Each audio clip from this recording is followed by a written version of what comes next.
Hai semua, BTT Harana Kaisar akhirnya update lagi. Episode 572 udah keluar dan ceritanya makin panas. Yuk kita mulai. Di episode sebelumnya, dalam perburuan api anak pemusnah, Xiaoyan terus menunjukkan dominasinya. Dengan kecepatannya yang luar biasa dan kekuatan petir ekstrim, ia berhasil merebut 3 helai api dari makhluk-makhluk kuat yang diburu oleh banyak pihak. Ketegangan memuncak saat dia mencuri hasil buruan dari klan Jin, membuat mereka murka dan memburu Xiaoyan tanpa ampun. Namun, dalam duel yang sengit, Xiaoyan menghancurkan serangan lawannya dengan api 3 warna miliknya. Dan alih-alih bertarung sampai mati, musuhnya justru memilih untuk menghilang secara misterius. Kini, meskipun telah mengumpulkan 4 helai api pemusnah, keempatnya masih belum menyatu, menyisakan misteri besar yang menggantung di dalam tubuh Xiaoyan. Saat melanjutkan pencariannya, Xiaoyan tiba di sebuah tempat mengerikan yang dikenal sebagai lautan pemujaan api. Tempat yang begitu panas dan mematikan, hanya bisa dilewati dengan perlindungan dari api anak nirwana. Di sanalah semua kekuatan besar berkumpul, termasuk para musuh lama dan tokoh-tokoh misterius seperti King Wuyao serta kakaknya King Teng, yang mulai menunjukkan ketertarikan sekaligus ancaman tersembunyi terhadap keberadaan Xiaoyan. King Teng berjalan mendekat bersama kelompoknya. Di belakangnya, King Wuyao menyunggingkan senyum dingin. Dalam hatinya, dia penuh keyakinan bahwa kakaknya kali ini akan membela harga dirinya. Tatapannya tajam menyorot ke arah Xiaoyan, seolah menanti tontonan yang menarik. Itu karena kekuatan jiwa kakaknya telah mencapai alam void, suatu tingkat yang bahkan lebih langka daripada praktisi tingkat 4 dari para kultivator dewa. King Teng berhenti beberapa langkah dari Xiaoyan, lalu berkata sambil tersenyum tenang, "Saudara ini, laut penyiksaan dan pembakaran ini sangat berbahaya. Apakah kau bersedia bekerja sama denganku?" King Wuyao yang berada di belakang segera bereaksi. Wajahnya berubah panik. Ia hendak bersuara, namun akhirnya hanya mengepalkan tinjunya dan menggertakkan gigi dalam diam. Tanpa banyak pertimbangan, Xiaoyan mengangguk sedikit. "Ya," jawabnya. King Teng terlihat sedikit terkejut. Tidak menyangka Xiaoyan akan setuju secepat itu. Ia tersenyum samar dan mengangguk. "Saudara, sungguh keberanian yang luar biasa. Sebelumnya aku pernah mencoba masuk ke tempat ini. Untuk melangkah ke dalam, seseorang harus memiliki perlindungan dari api anak nirwana. Apakah kau memilikinya?" Xiaoyan perlahan mengangkat telapak tangannya. Di atasnya, seberkas api anak nirwana berwarna ungu menyala tenang. King Teng mengangguk puas. "Bagus, karena kita semua memilikinya. Selama kita tetap dekat dan terus mengerahkan kekuatan api anak nirwana, kita bisa masuk tanpa bahaya. Aku akan berjalan di depan dan kau berada di belakang untuk menjaga keselamatan semua orang."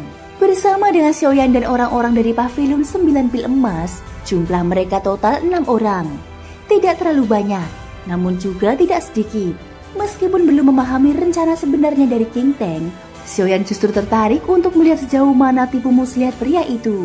Kekuatan jiwanya memang mendalam, namun kemampuan tempurnya sudah bisa dibaca hanya dengan satu tatapan.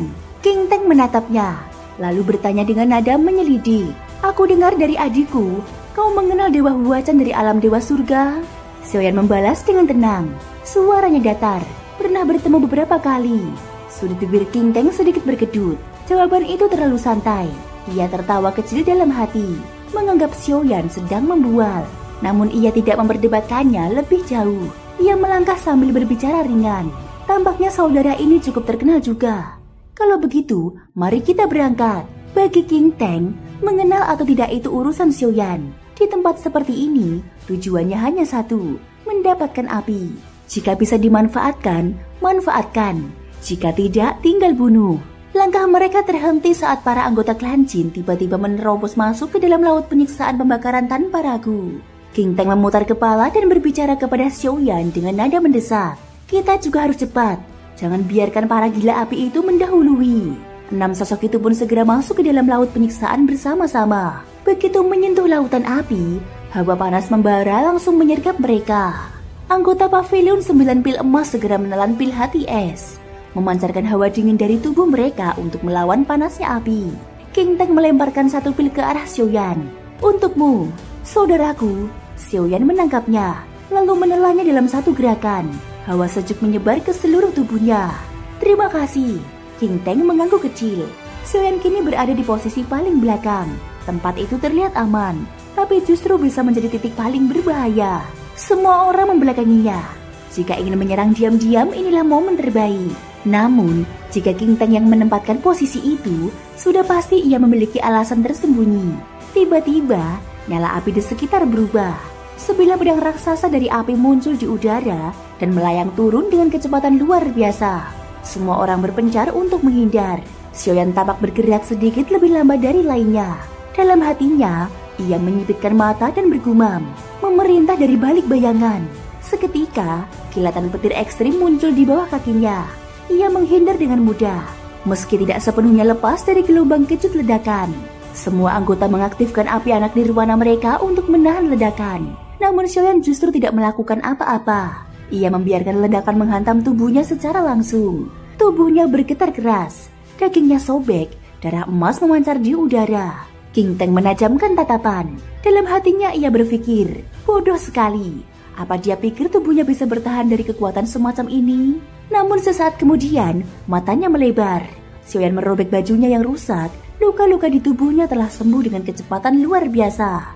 King Teng tanpa sadar berseru dalam hati, tubuh orang ini luar biasa kuat. Bahkan aku tidak yakin bisa menanggungnya. Tanpa sepatah kata, Xiaoyan kembali ke barisan. King Teng tersenyum kecil lalu berkata, saudara memang luar biasa. Tapi tadi aku lupa memberitahumu bahwa serangan api di sini bisa ditahan dengan menyalakan api anak nirwana. Xiaoyan mengangguk ringan, tidak menanggapi lebih jauh. King Teng memandang ke depan dan memberikan perintah. Kita percepat, jika terlambat, situasi bisa berubah. Tempat ini terlalu berbahaya. Kita harus menyeberang sebelum sebatang dupa habis. Kelompok itu bergerak cepat, namun beberapa langkah kemudian, 5 ekor kadal raksasa api muncul dan langsung menyerbu mereka. King Teng berseru lantang, saudara, mari kita hancurkan mereka bersama. Hati-hati, mereka akan meledak. Gunakan api anak nirwana untuk menahan dampaknya. Xiaoyan mengangguk, matanya menyala penuh fokus. Apakah di dalam tubuh kadal ini juga ada api anak nirwana? Tubuh Xiaoyan berubah menjadi raksasa setinggi 10.000 kaki. Ia mengangkat tinjunya, lalu menghantam kadal api itu dengan kekuatan dahsyat. Tinju itu lebih besar dari tubuh kadal tersebut.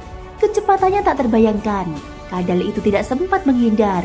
Tubuh kadal itu hancur berkeping-keping dan berubah menjadi bola api yang kemudian meledak hebat. Namun kali ini pun, Xiaoyan tidak menggunakan api anak nirwana. Ia menahan ledakan dengan tubuhnya sendiri.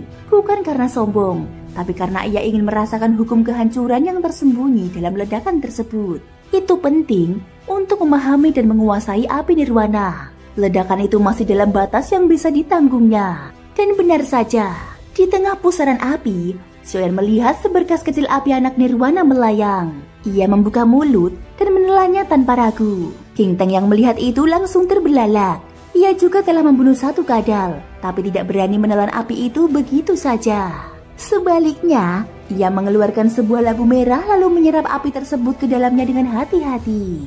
Bagaimanapun, mereka bukan Xiaoyan. Tubuh mereka tidak memiliki 7 kekuatan sumber utama. Menelan api langsung hanya berarti bunuh diri. Thank you guys sudah mendengarkan ceritaku di episode kali ini sampai akhir.